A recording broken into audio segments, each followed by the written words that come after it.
Hello everyone and welcome to Vandal Wings, the not so original show with hot questions and even hotter wings.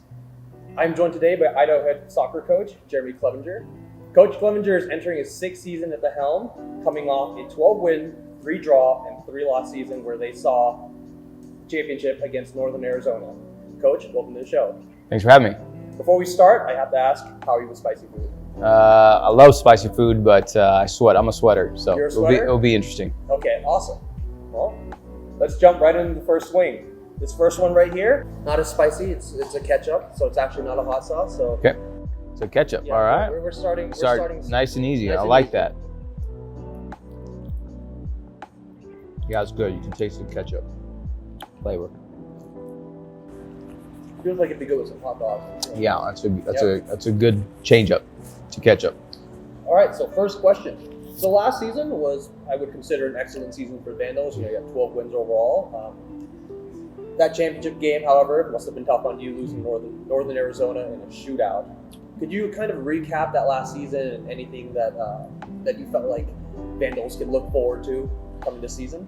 Yeah, it was a special season. You know, obviously unfortunate in losing PKs. I think no one likes to lose in PKs. It's one of those parts of the game where you can't play forever and you have to end the game somehow. And I think both teams were kind of deadlocked, and they got the PKs and we didn't. So, but regardless, I mean, special season to get 13 shutouts and 12 wins. Have all the accolades that we had. Number 2 defensive ranked in the country. Kira's one of the top goalkeepers in the country, along with some other players. I mean, it was a special season, and then returning 10 starters out of that 11 group. It's set the standards, I think, for this season. Awesome. Well, let's move on to the second wing. Okay. Black and gold. I believe this is Irish Spike's personal favorite, Spike Connolly, based Okay. here in Moscow, Idaho. Black and gold. Black and gold. Mustard and pepper.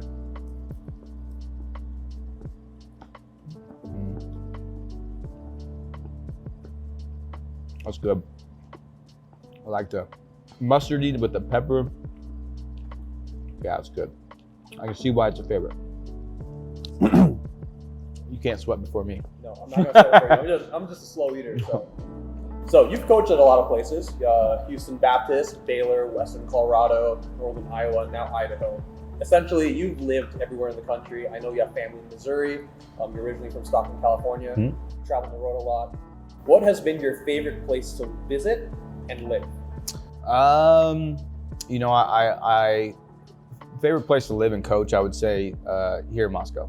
Love the University of Idaho, love the people, love the college town atmosphere. So as all the places I've coached, this is by far my favorite. I think a couple places I love to visit San Diego. Anytime we get to go down there, the weather, the people, going back to California is always fun for me. And then, having my family in Missouri, I love going to visit them. Kansas City is one of my favorite cities as well. Just a fun place to be.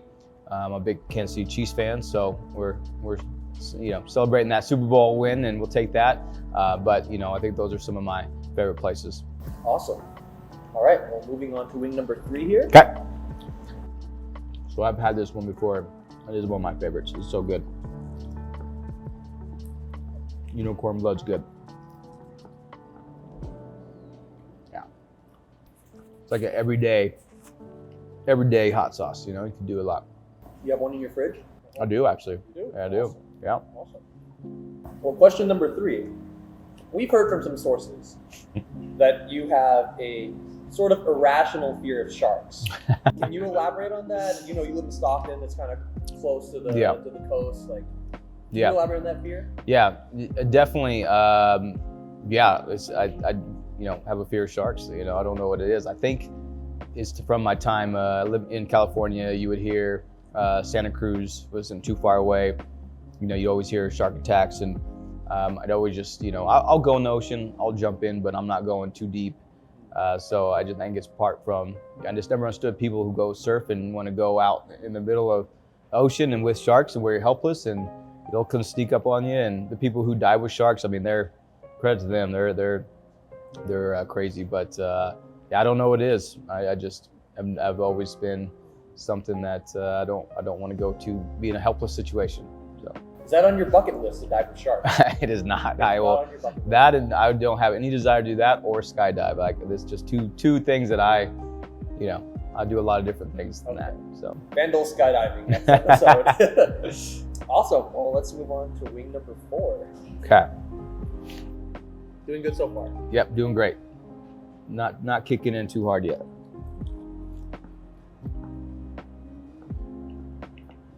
I feel like you guys are taking it easy on me right now.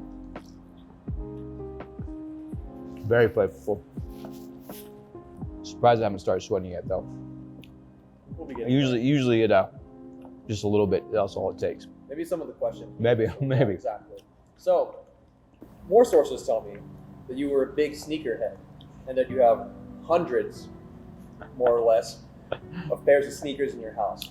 What are your top sneakers of all time, and what are your sneakers that you kind of bought in the moment, but you kind of regret buying later? Yeah, so I grew up in the 90s, so definitely, back then it was, and still is, all about the shoe game. And so the Jordans obviously have to be up the top of the list. Also when the Shaq pumps came on, where you can pump the tongue of the shoe, that was by far one of the coolest ones for sure.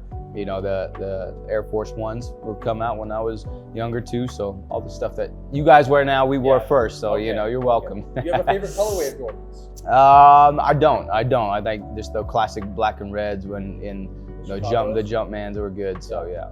Awesome. Any least favorite? Any shoe that you kind of? No, I love shoes. Yeah, I love shoes. I still, to this day, and maybe not as many sneakers, but I have too many shoes in the closet. Yeah. Okay. Awesome. Well, we're at the halfway point. Let's move on to wing number 5. Sweet lava. Sweet lava. I feel like we're gonna jump it up now.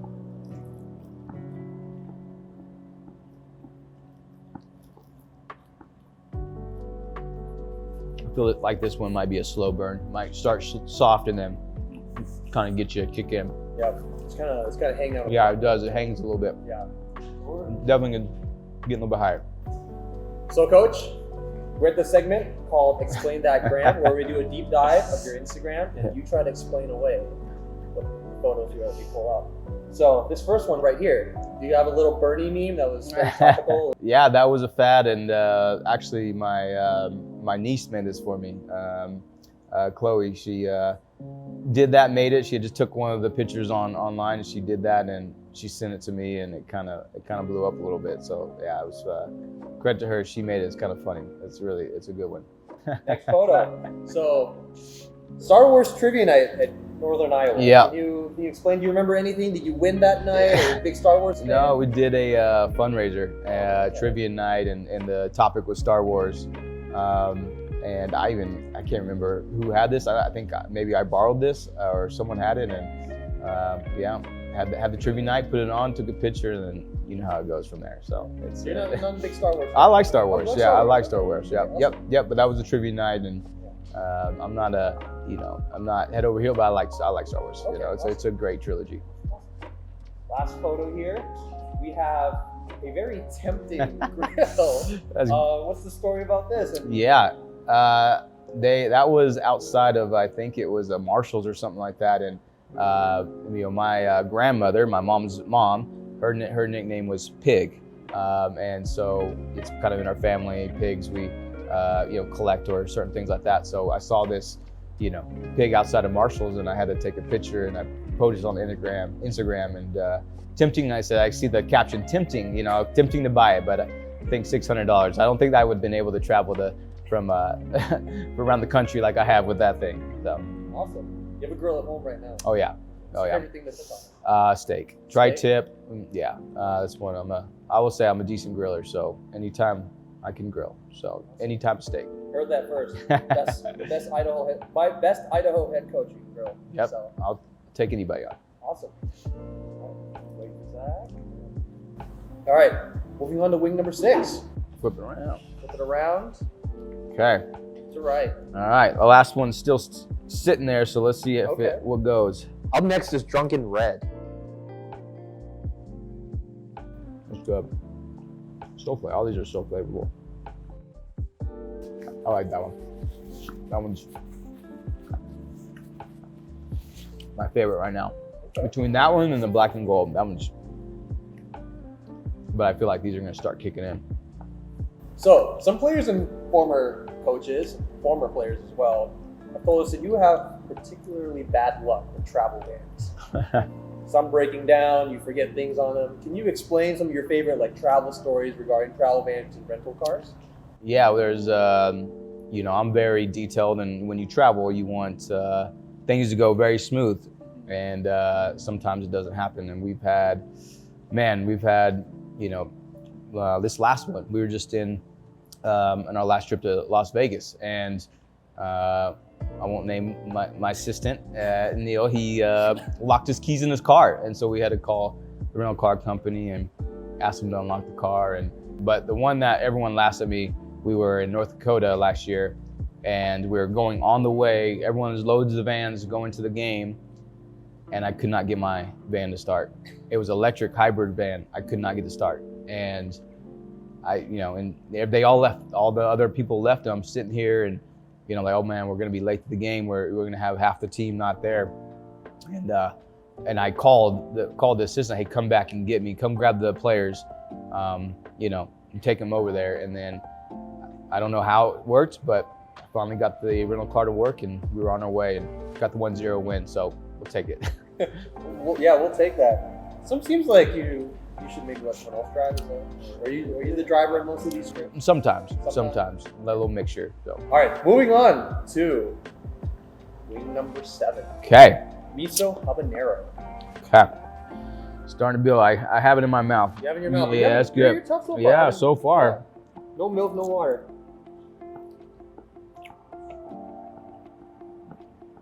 More miso. Ooh, I can taste the miso. Good. Mm-hmm. Could I borrow a couple of these? Mm-hmm. Yeah, that's really good. I can't say I've had a wing or a hot sauce like that. It's very good. Yeah, can start to feel it go. Yeah, it's gonna start kicking in here. Very creative blend of flavors. Very good. I like that. All right, moving on to question number 7.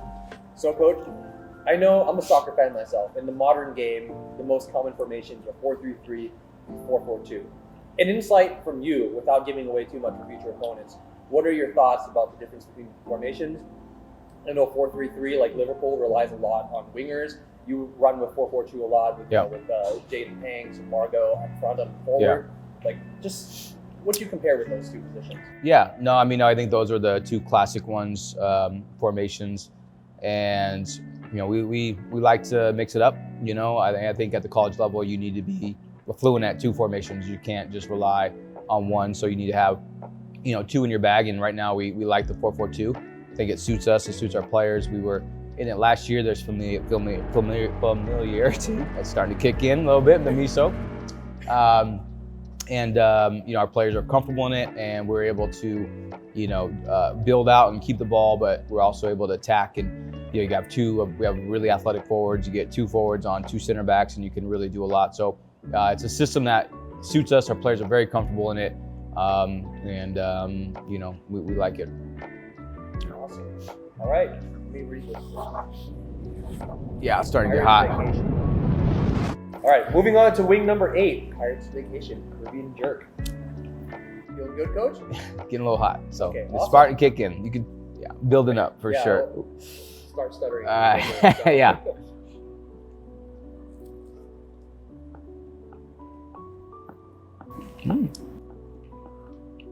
I feel like the ones that start smooth are the trickiest one,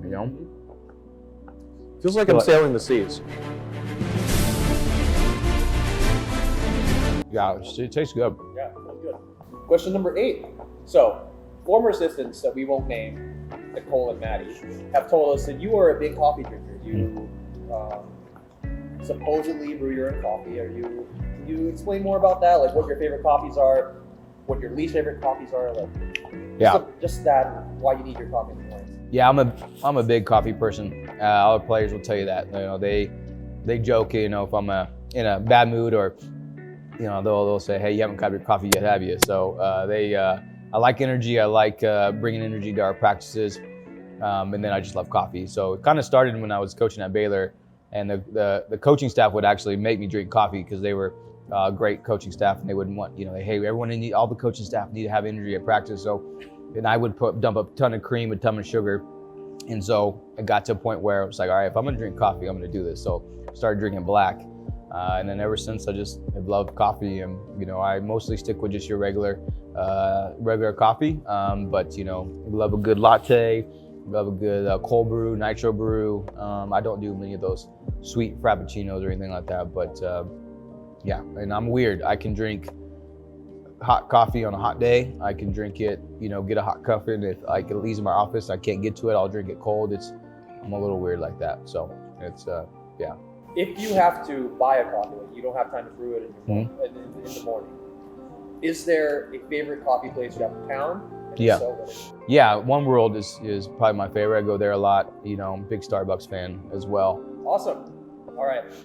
Moving on. We're at the Okay. ultimate wing. All right. Number 9. Okay, I was warned about these two. Yes. Trick or treat in reverse. Okay, How you feeling so far, Coach? good. I'm good. I'm surprised how well I'm doing because All right. but it is kicking a little bit. Awesome. I don't know how to feel.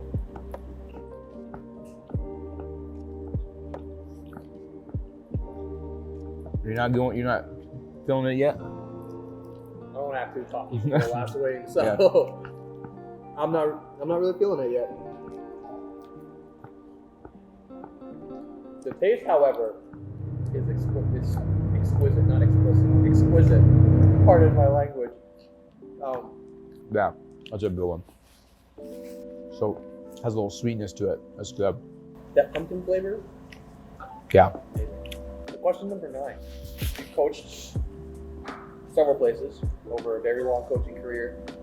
Who are players that stand out to you, and what qualities you look for in a prospective student athlete? And what properties on the field you look for them to be able to start consistently play in your system? Yeah. No, I mean, I'll just keep with Idaho. I mean, been very fortunate to have a number of great players who come through the program. You know, I inherited a very talented team, senior-led team, and you know, he had on that group. He had, you know, Kelly Dockey was an all-American, and then, you know, one of my favorite players was Maya Marino, who just was an amazing talent forward, you know, up there. And you know, you had you know, some great goalkeepers. You know, obviously we have one amazing goalkeeper in Kira right now, and then, you know, Savannah Foster most recently. She was just a spectacular player for us. And then, you know, our team right now is just littered with, I think, maybe all-time players for the program. You know, it's a team that,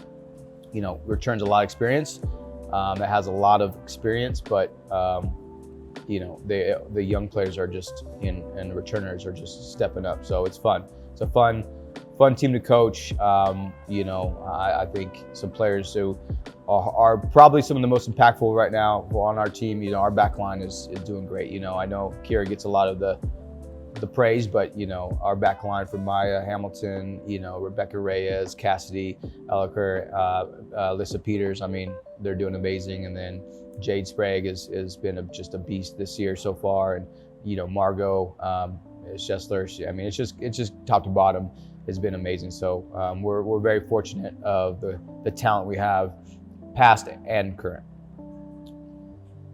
So, Coach, we arrive at wing number 10. This is the victory sauce, courtesy of Irish Spikes. Debuted with Coach Eck in our previous episode, and now Spike Connolly of Irish Spikes here in Moscow, Idaho.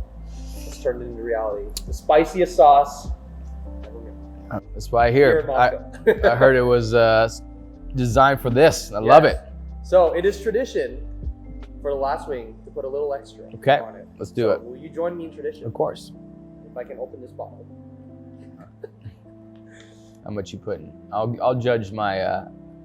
You're gonna go deep, aren't you? I don't know. I can tap it out. Oh wow! That's what you're gonna be. You see this dab? This is. Here you go. Coach. Okay. All right. I have a smaller wing than yours, so Yes. you got to do it. You can decrease the Yeah. amount a little bit. I am going to clean this wing. Okay. Cheers, coach. Cheers, Bears.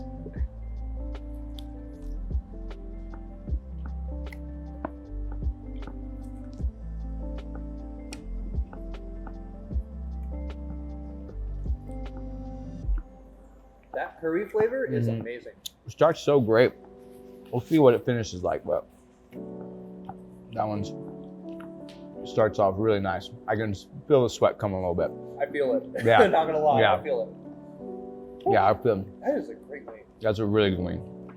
It starts so nice, and then it just The good, Yeah. the blending flavor and spice is very difficult. yeah, So, it is. Yeah, that one's hot. I feel the little beads coming out a little bit. I feel my hair like lifting up a little. It feels like sweat's making way for sweat. Yeah. All right. Yeah, Final question. Coach. yeah, it's hot. Let me get a drink about it.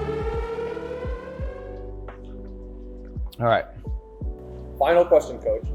So, in the age of the transfer portal, in the age of trying to keep your team together, recruiting is a bit more difficult. What do you feel, as a coach yourself, a player can do to stand out, or how is it that you can approach a player and convince them to stay at Idaho, or any program for that Yeah. matter? And more so, how do you build on that in the age where players stay 1 or 2 years and they tend to either move on or Yeah, no, I mean, I think it stems from, we want players to stay, obviously, that come through our program. I think that's something that we've done really well, is create a culture where I think our players enjoy it. I think they have fun in our program. Obviously, we're competitive and we want to win and we have high standards, but we always felt as a coaching staff in a program that we can hold high standards, have, win games, but also have fun. And I think you see the energy on our bench, the love in the locker room, the commitment from the players. It's something special. So I think when players, come in and see our culture, and see the practices and what we're doing, I think makes it definitely a harder decision for players to leave our program, transfer out in that aspect. So we will ultimately want the best for our players. And, if it's not here, then we want them to have, a great experience, because you only get 4 to 5 years of this. But I think we've been very fortunate and blessed with the culture and team that we have, and I think it's been, shown in our recruiting and retention of our players. Is there anyone or anything you're looking forward to from this recent recruiting class? I think this freshman class has done really well. I mean, it's a class that has come in right away and pushed for playing time. So they're and everyone. I mean, we're talking to some players. I think we have one of the deepest teams we've ever had since I've been here, and everyone can play. And a big part is the returning players, but also the freshmen that come in. And it's hard as a freshman to come in, especially a team that won 12 games and jump in and play, and they're doing it. And so we're excited about that group. Awesome. Well, Coach, you have conquered the chicken wings. Thank you. Is there anything you want to say? Anything No, to the Vandal fans? Thank you for all the support. Hope you guys come out this year and support us. Awesome. And a big shout out to Paradise Cafe and Irish Spikes for these wonderful wings. You can find them here in the Palouse Mall. Link also in the description, Facebook, and the website. Wonderful wings, wonderful sauces here in the Pacific Northwest.